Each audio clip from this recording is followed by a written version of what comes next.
Hello les copains, j'espère que vous allez bien, bienvenue dans ce nouvel épisode. Petit épisode récap un petit peu de Inktober, on est le soir, on est pendant les vacances d'octobre, donc je tourne le soir justement parce que je garde mes enfants, tout ça, bref, voilà, et puis en plus on a du monde à la maison, bref, donc pour suivre quand même le truc hebdomadaire, en plus je voulais vous faire dans tous les cas un topo sur Inktober, je me suis dit c'est maintenant ou jamais, donc on va le faire là, donc voilà. Euh... À l'heure où je tourne cette vidéo, du coup, on est le 1er novembre, du coup, j'ai fini la plupart de mes Inktober il y a un bon 4-5 jours. Je me suis un peu galéré niveau timing, généralement j'arrive toujours à avoir un petit peu d'avance sur mes Inktober, et là j'ai pas réussi, parce que j'avais d'autres boulots, d'autres trucs à gérer, tout ça, donc c'était un peu laborieux, mais j'ai quand même réussi à finir dans les temps, je suis passé en mode un petit peu industriel, vous allez le voir dans la suite de la vidéo, car cet épisode, j'oublie à chaque fois de le dire, mais vous avez l'habitude maintenant d'avoir des épisodes dans le désordre, cet épisode va être en deux parties, cette partie-là où je vais juste détailler vite fait le matériel que j'ai utilisé et faire un petit bilan comme ça à chaud du Inktober. Et après vous aurez une vidéo enfin qui va suivre tout simplement, une vidéo en timelapse avec la plupart des dessins, je pense que j'ai réussi à tous les filmer en timelapse qui vont suivre, comme ça si jamais envie, on le refait en français, si jamais vous avez envie de voir un petit peu comment j'ai réalisé la plupart de ces Inktober, voilà, vous pourrez le voir par vous-même avec ces vidéos-là. Pour cet Inktober, alors, niveau technique, je l'avais déjà dit dans un précédent épisode, mais je le redis, je suis parti sur du papier, alors c'est Anmul qui fait ça, c'est du papier d'agave, donc ça fait un petit peu comme comment on dit ça, comme de l'aloe vera en fait, c'est une plante un petit peu, visiblement un peu fileuse, tout ça, dont ils récupèrent la fibre pour faire du papier. Ils essayent, hein, Anmul, ils font du bambou, ils font de l'agave, et je pense qu'ils en font un autre dans le nom m'échappe. Ils essayent de trouver un petit peu des alternatives, tout en restant dans du papier naturel au coton pour pouvoir faire de l'aquarelle dessus. Désolé, il est un petit peu tard dans la journée, je bafouille un petit peu. Donc j'ai fait du papier, j'ai fait ça sur du papier d'agave que j'avais testé, j'avais déjà fait une vidéo dessus et je me suis dit c'est le moment d'approfondir un petit peu, de voir un peu ce que ça donne, parce que comparé au bambou, je trouvais qu'on retrouvait le côté un petit peu dufteux du coton. Le bambou, on a le côté un peu plus sec qu'on retrouve un peu dans la celluleuse, je trouve. Et là, la gaffe, j'étais assez surpris. Et au final, alors ce que j'ai fait, c'est que j'ai pris des feuilles en 50-65 que j'ai plié, déchiré, jusqu'à avoir un format qui me plaisait à peu près, ni trop grand, ni trop petit, pour pouvoir faire mes petits Inktober. Et du coup, voilà. Et même en le déchirant, en fait, là, je peux pas vous le montrer parce qu'il faudrait le toucher, mais on a une fibre. L'avantage quand on déchire le papier, c'est qu'on peut voir un petit peu la fibre qui est à l'intérieur. Et comme elle est un petit peu tirée, on a vraiment comment on dit ça, elle n'est pas aplatie, elle n'est pas complètement sèche, donc on a un peu une sensation de la fibre d'origine. Et on a quelque chose de très très doux, quoi, de très très doux au niveau du toucher, donc c'est super intéressant. Et je pense que c'est pour ça que ça rappelle quand même plus le coton que ce qu'ils ont réussi à faire avec le bambou, même si le bambou est déjà très bien. Pour ce faire, j'ai utilisé du coup des encres écologiques et des encres à la gomme arabique que vous avez ici. Vous avez, voilà, c'est à peu près les deux types d'encre. Tac. Vous avez donc les encres écologiques qui sont à chaque fois à base de produits écologiques. Donc là, on a du jaune de curcuma, j'ai du rouge de quebracho, si je dis pas de bêtises, donc du rouge de cochenille aussi. Enfin voilà quoi. Et après, vous avez tout ce qui est encre à la gomme arabique, mais de ce que je m'étais renseigné auprès de Correctar, on a un petit peu les mêmes bases. On a aussi une encre un petit peu écologique, c'est juste qu'elle est liée à la gomme arabique. Donc bref, des encres super intéressantes qu'on ne trouve malheureusement que très difficilement dans le commerce. Je sais même pas où les trouver d'ailleurs. Moi j'ai un contact direct avec Correctar et ça fait un moment que nous n'avons pas été en contact. Donc j'espère que je pourrai refaire du réassort parce qu'il y a certaines teintes sur lesquelles j'arrive un petit peu au bout. Et puis du coup, voilà, ce que vous avez ici, en fait, c'est des mélanges que j'ai fait moi-même. En fait, je voyais que dans la plupart, là, j'ai le set, enfin, je sais pas si elles sont toutes là, mais j'avais le set complet de toutes les encres que propose Correctar. Et ils ont un super bleu, mais ils ont pas de bleu un petit peu pastel pour pouvoir travailler avec. Donc j'en ai fait un. Vert, ils ont que ce vert-là, ou le vert olive qui est, je ne sais plus qui est là, qui est assez foncé au final. Et pareil, un rouge un petit peu pastel aussi, ils avaient pas. Donc du coup, je me suis fait ces trois couleurs-là. C'était un premier test pour voir si ça fonctionnait bien ou pas. Et les couleurs, ça va faire plus d'1 an que je les ai maintenant. Vous pourrez le voir au fil des vidéos en timelapse. Les couleurs vieillissent super bien, il n'y a aucun souci. On a des beaux lavis, des beaux dégradés, des superpositions de couleurs qui sont super intéressantes tout en ayant de la saturation au niveau de la couleur, pour vous montrer vite fait comme ça.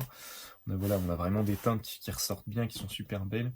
Et ce que je vous disais, voilà, on a quelques la façon dont sèche l'aquarelle sur le papier, on est vraiment entre le coton et la cellulose, quoi. On a encore des effets un petit peu très marqués comme ce qu'on peut avoir sur la cellulose. Et en même temps, on a une très très très belle diffusion qui rappelle vraiment le coton. On sent que le papier absorbe bien. Il a une texture assez lisse au final, donc à voir si voilà si vous aimez ou pas. En tout cas, ouais, vraiment le papier d'agave, ils ont réussi un super truc avec, je trouve. Je trouve que le résultat est super intéressant et que le papier est super agréable à utiliser, quoi. Donc voilà vite fait, voilà pour ça, je vais pas m'étendre là-dessus parce que je n'ai comme d'habitude pas énormément de temps et surtout là, le souci c'est que je voudrais aller me coucher, soit dit en passant, et du coup pour ce faire, avant de vous parler, je vous parlerai un petit peu de pourquoi j'ai fait l'Inktober comme ça dans les vidéos timelapse. Là pour l'instant je vais vraiment juste finir sur la technique et on va tout de suite passer aux vidéos histoire que vous ayez des choses à regarder pendant que je vous cause, c'est quand même tout de suite plus intéressant. On finit sur la technique, du coup je suis resté pour tout ce qui est remplissage sur mon pinceau Léonard Aquarellis, donc c'est de la fibre synthétique, c'est de leur gamme de pinceaux vegan, donc c'est du bambou et c'est du poil synthétique, qui est super intéressant aussi parce qu'on est vraiment entre le petit gris et la martre, on a une bonne rétention d'eau tout en ayant quelque chose d'assez précis au niveau de la pointe. Donc super intéressant, moi, pour ceux qui suivent un peu mes vidéos, j'en parle depuis un moment de cette gamme-là qui est vraiment très bien, que je recommande chaudement, qu'elle soit vegan ou pas d'ailleurs, parce qu'ils font du mouilleur en aquarellis, ils font du sabre en aquarellis que j'ai toujours pas testé, qu'il faut vraiment que je me procure. Ce sera certainement un prochain test. Et il y a pas longtemps, j'avais fait une vidéo sur le travail à la plume, et du coup, je me suis dit, il y avait une plume qui m'avait vraiment tapé dans l'œil, en fait, c'est celle-ci. Donc, je sais pas comment ça s'appelle, mais la pointe est un petit peu recroquevillée. Si vous voyez mes anciennes vidéos, j'en ai pas mal parlé. Et je la trouve super intéressante parce qu'on peut avoir ce genre de trait assez épais, et en même temps un écoulement continu de l'encre. Et ça tient longtemps. Moi, ce que j'aimais pas dans la plume, c'est que la plupart du temps, il faut repiocher de l'encre assez souvent. Et là, on tient quand même pas mal de temps. Et en fait, quand on la prend sur l'envers, on arrive à avoir des traits assez fins. Tous les traits que vous voyez là, par exemple, ou tous les traits que vous avez ici, bah, il suffit de la prendre sur l'envers et puis de tracer avec. Et on a ce genre de rendu super intéressant. Donc, on a une belle envergure, une belle envergure d'épaisseur de trait qu'on peut faire. Bah, écoutez, voilà, je pense qu'on va s'arrêter là pour la partie technique et on va reprendre cette vidéo avec en voix off du coup sur sur le timelapse de tous mes Inktober qui doit faire une bonne dizaine de minutes, je pense, donc j'aurai de quoi vous dire. J'espère que je n'oublie rien, je pense pas. Non, on est bon. Bah à tout de suite. À tout de suite. Et nous voilà de retour. Alors, on va essayer de faire vite. Alors pourquoi j'ai fait ce Inktober en fait de cette manière-là, c'est parce que pour ceux qui me suivent un peu sur Instagram, vous savez que j'essaye de me remettre un petit peu à l'écriture et tout ça, au scénario. J'ai envie de progresser là-dedans pour de futurs projets. Donc je vais pas vous parler là parce que je sais pas encore comment ça va se réaliser et quand et tout ça. Bref, mais du coup des projets qui supposent de scénariser un petit peu le truc. Et donc je me suis dit bah voilà, le Inktober, voilà, très bonne période pour essayer d'entreprendre des nouvelles choses, de se mettre au défi sur de nouveaux trucs. Moi, c'est ce que j'aime bien avec Inktober, c'est ce que je dis souvent, c'est voilà, c'est le but, c'est bien sûr de montrer un petit peu ce qu'on sait faire en dessin, mais le vrai but de Inktober, c'est aussi de se mettre un petit peu au défi, de se challenger un petit peu. Et moi, je voulais me challenger là-dedans. Je me suis dit, ce qui va être intéressant pour moi, c'est vraiment d'essayer de faire une histoire. En plus, avec les thèmes d'Inktober, je me suis mis une contrainte vraiment supplémentaire, en sachant que je suis pas très très bon en écriture à la base, et donc je me suis dit bah, on va voir comment on s'en sort avec ça, on va voir si on arrive à faire quelque chose de cohérent, et on va voir un petit peu comment agencer ça avec le dessin. Au final, au niveau de l'histoire, je me suis dépatouillé comme je pouvais avec les thèmes, parce que bon, il y avait des thèmes qui étaient très très compliqués à placer, mais donc ce que j'ai fait en fait, c'est que j'ai pris les thèmes un par un, j'ai commencé à gratter un petit peu quelque chose sur un début d'histoire, sur des personnages, et puis après je l'ai fait vraiment au fur et à mesure, avec les thèmes qui venaient, en essayant d'intégrer les thèmes, avec un petit bout de texte. Donc si vous voulez voir tout ça, c'est sur Instagram, faut pas hésiter à aller jeter un œil, vous avez tous les textes qui sont disponibles, et l'histoire au fur et à mesure que vous pouvez suivre. Voilà pour l'histoire, et du coup ouais, je me suis mis ça comme défi pour pouvoir progresser là-dedans. Je suis assez content, hein, je suis assez quand même content du résultat final. Je suis pas hyper content de ce que j'ai fait en écriture parce que j'ai fait un petit peu ça dans l'urgence, j'ai fait, voilà, je me suis mis énormément de contraintes et en plus j'avais du boulot, tout ça, donc c'était un petit peu compliqué. Mais je suis vraiment content du résultat, je suis content de voir comment le tout s'agence. Et bizarrement, je suis assez content de voir comment je me suis démerdé en dessin dessus, parce que j'avais vraiment peur de m'étendre un petit peu trop en dessin. Et en fait, je sais pas pourquoi, le fait d'avoir écrit, le fait d'avoir scénarisé un truc, je me suis dit, bah voilà, pars du principe quand même que ce que tu es en train de dessiner va venir accompagner du texte. Et bizarrement, ça m'a fait un petit peu comme tout ce que je fais en compte illustré, ce qui fait que j'étais moins tatillon sur certains trucs au dessin, parce que je me disais bah il y a le texte qui va se rattacher à ça, donc c'est pas grave si, entre guillemets, c'est pas grave si j'allais dire, si on comprend pas tout ce qui passe tout ce qui se passe dans l'image, si c'est grave, mais mais ce que je veux dire par là, c'est que c'est pas grave si le dessin est simple, si le dessin est un peu basique, vu qu'il y a le texte à côté pour l'aider.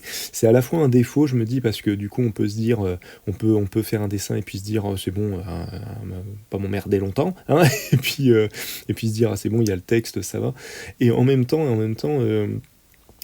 ça m'a permis vraiment de me dire, comment dire ça, de me délester un petit peu, quoi, d'avoir moins de pression sur le dessin et de me dire, ah, il y a le texte à côté, fais-toi plaisir dans le dessin, amuse-toi, et donc voilà. Et donc je suis reparti un peu sur le principe de double couleur, de duo de couleurs que j'avais déjà fait pour le Ghibli Inktober que j'avais fait l'année dernière. Je trouvais que ça avait bien marché, et encore une fois, le fait de me limiter un petit peu comme ça avec des outils, moi en tout cas, me permet vraiment de pas m'étendre, de pas me perdre, et du coup d'être un peu focus sur le dessin, sur la technique, et pas me dire, voilà, j'ai l'impression que je suis, si j'ai trop de choix, tu le choix, voilà, concrètement. Et du coup, là, voilà, le fait de me restreindre sur la technique, sur les couleurs, bah voilà, ça m'a permis de vraiment me concentrer sur le dessin, sur ce que je voulais faire transparaître dans le dessin. Donc moi, ce qui m'a intéressé surtout, c'est de choisir les couleurs qui me semblaient intéressantes pour tel passage d'écriture. Et donc voilà quoi. L'idée aussi, c'est que je m'étais dit, je voulais pas, je reviens un petit peu sur l'écriture, je voulais quelque chose d'assez court, je voulais une histoire courte aussi, parce que voilà, on a 31 thèmes, il faut pas non plus s'étendre, hein, c'est pas une saga non plus le truc. Et c'était pas le but de départ en plus. Mais du coup, je me suis dit, voilà, le plus intéressant, ça va être de faire des textes assez courts. Et surtout, je me suis dit, il faut des textes qui soient lisibles sur Instagram. Et donc, je me suis dit, voilà, je vais pas commencer à faire un roman. Donc, un texte court où on reconnaît un petit peu le thème, au minimum le thème qui a été donné pour le jour sur la liste Inktober.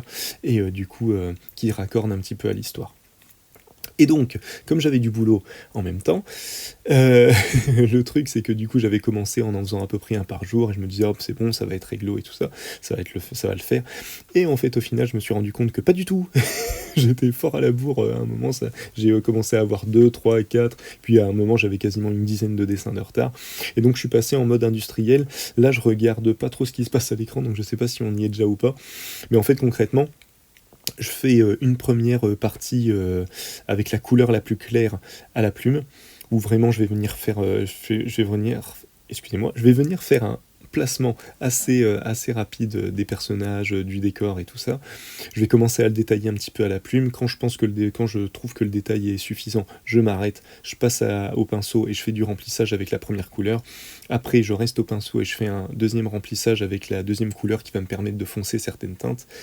Et puis à la fin, je reviens à la plume pour du détail. Sauf que pour revenir à la plume avec du détail à la fin, il faut que ce soit sec. Chose qui du coup prenait un petit peu du temps, parce qu'en fait, ne serait-ce qu'avec l'encre, et puis en plus le papier d'agave étant un papier quand même fait pour l'aquarelle, c'est un papier qui va absorber, mais qui va mettre du temps à absorber pour que justement on puisse retravailler la couleur et que ça sèche pas d'un coup, quoi, parce que c'est un petit peu l'idée de l'aquarelle, c'est qu'on joue un petit peu avec l'eau. Donc du coup voilà. Donc au bout d'un moment, au début, voilà, je me disais, bah c'est pas grave, j'avance petit à petit, et au bout d'un moment, je me suis dit, non mais là je peux plus avancer petit à petit, il faut que j'arrive à en enchaîner plusieurs. Et donc ce que j'ai fait, c'est que concrètement, en fait, j'ai commencé à les faire par série, en allant en fait de la première partie à la plume, la deuxième partie au pinceau et la deuxième couleur au pinceau. Et une fois que ces 3 couches-là sont posées concrètement, je mets le dessin de côté, je le laisse sécher, et du coup j'en enchaîne un autre. Et j'en enchaînais 2-3 comme ça, et après je revenais, au bout du troisième, je revenais sur le premier pour faire l'ancrage final. C'était un peu ça l'idée, j'ai dû faire ça au bout d'un moment, parce que même en termes de session, en fait, c'est des dessins que je faisais entre, allez, au minimum 15 minutes et au maximum une demi-heure. Rarement une demi-heure, même on était plus autour de 20-25 minutes maximum. Parce que comme vous pouvez le constater, le dessin est pas hyper détaillé non plus, quoi. Je suis resté dans des choses assez évasives. À partir du moment où, quand je faisais le croquis, à partir du moment où j'arrivais à me dire, là je comprends ce qui se passe, ça va, on voit un petit peu ce qui se passe, et le détail est bien donné sur ce qui est le plus important dans l'image, je m'arrêtais là justement pour pas commencer à me dire, ah, on va détailler d'autres parties et tout ça, et me perdre dans le détail, et du coup, tout ça fait que l'image est de moins en moins lisible. Donc voilà. Donc je me suis dit, bah voilà, non, c'est lisible là, tu t'arrêtes là, tu passes à une autre et tu reviens sur l'autre après. Donc au final, ouais, tout ça, j'avais pas travaillé de cette manière-là, surtout par rapport au Ghibli par exemple, où il y avait un petit rituel de, voilà, de chaque session, j'en enchaînais 2 maximum, mais pas plus. Chaque session, voilà, je prenais vraiment le temps de le faire, de vraiment m'attarder sur la référence et tout ça. Oui, chose que j'ai oublié de dire aussi, c'est que pour chaque dessin, j'ai une petite référence, mais vraiment une petite référence qui me sert quasiment à rien en fait. Par exemple, pour celle que vous avez vue juste avant pour l'aigle, j'ai juste une tête d'aigle qui est pas du tout comme ça, mais du coup ça m'a permis d'avoir un truc sur lequel m'appuyer si je sens que je suis en galère. Comme je fais pas de croquis et que je passe directement à l'encre, faut quand même que je sois sûr un minimum de ce que je fais, donc voilà. Et donc voilà, là on est justement sur la partie de vidéo, vous allez voir ça s'enchaîne un petit peu bizarrement, mais du coup voilà, c'est comme ça que j'ai fonctionné. Parce qu'à un moment, il fallait que j'avance, et du coup, voilà. Et au final, quand même, le fait de travailler dans la contrainte, tout ça, m'a vraiment permis d'aller à l'essentiel, en fait, plus rapidement. Et je me dis que quand tu racontes une histoire, en fait, c'est un peu l'idée, quoi. Il faut que ce soit en termes d'écriture ou de dessin, tu peux te perdre un petit peu dans l'écriture si tu as envie de détailler certaines parties et tout ça, mais à un moment, il faut que l'histoire avance, et donc il faut quand même pas oublier le chemin sur lequel tu es, quoi. Et je me dis, en dessin, en fait, c'est le rapprochement avec le dessin est super intéressant. Du coup, faire l'écriture et le dessin en parallèle, c'est vachement intéressant, parce que du coup, ça nous permet de faire des parallèles, et ce parallèle justement, je vais y arriver, qui dit qu'il faut rester, pas oublier le chemin sur lequel on est, qu'on est en train de raconter quelque chose, et qu'il faut que la personne comprenne ce qui est fait à l'image, et voilà, qu'il puisse le raccorder d'une image à l'autre. Du coup, voilà, je me dis, moi personnellement, je me suis dit, c'est un bon exercice, un bon exercice, n'importe quoi, un bon exercice pour commencer à travailler potentiellement de la BD, en tout cas de la narration, tout simplement. Voilà, c'est un peu la base, hein, c'est... À chaque fois, je conseille aux gens, alors avec ma modeste expérience, attention, mais je conseille aux gens de commencer par du conte illustré ou du conte pour enfants, parce que c'est ce qui est le plus, entre guillemets, le plus simple en termes de narration, et en même temps le plus efficace, et ce qui va le plus facilement vous permettre de progresser là-dedans. Enfin, moi j'ai ce sentiment-là. Le fait d'écrire un texte, de le découper, de me dire, voilà, essayer de faire un dessin qui va résumer ce texte-là, bah voilà, ça te pousse à te dire qu'est-ce qui est essentiel dans cette partie du texte, qu'est-ce qui est le plus intéressant, qu'est-ce que tu veux mettre en avant, est-ce que tu as envie, et puis des fois tu as envie de te faire plaisir, donc tu te dis, bah moi j'ai quand même envie de dessiner, moi j'aime bien dessiner des visages par exemple, je vais quand même dessiner un visage, mais on voit qu'il y a du dialogue, on voit de quoi il parle et tout ça. Enfin bref, tout ça, moi ça m'a bien aidé, et je me dis, ça peut potentiellement aider certaines personnes qui passeront sur cette vidéo et qui auront le courage de se taper les 20 minutes de cette vidéo. Donc voilà, donc je me dis, je suis un peu reparti là, et du coup, tout ça aussi parce que j'avais mis pour ceux qui me suivent un peu, j'avais commencé un webtoon, là pour l'instant je l'ai mis de côté, ça fait plus d'un mois qu'il est de côté, mais je vais m'y remettre là, et du coup le Inktober m'a un petit peu motivé, et m'a permis de mettre, de prendre un peu plus de confiance là-dessus, je pense. Et du coup, voilà, j'espère que ça donnera des choses intéressantes. Bah écoutez, on arrive tout doucement à la fin de cette vidéo. J'espère que ça vous a plu. Si vous avez des questions, des commentaires, tout ça, faut vraiment pas hésiter. Moi, sur ce, je vous souhaite une bonne soirée, surtout une bonne nuit, une bonne matinée, une bonne après-midi, en fonction de l'heure à laquelle vous regarderez cette vidéo. Encore une fois, si vous avez des questions, des commentaires, des informations, n'hésitez pas. Et je vous dis au prochain épisode. Prenez soin de vous, à la prochaine. Salut, salut!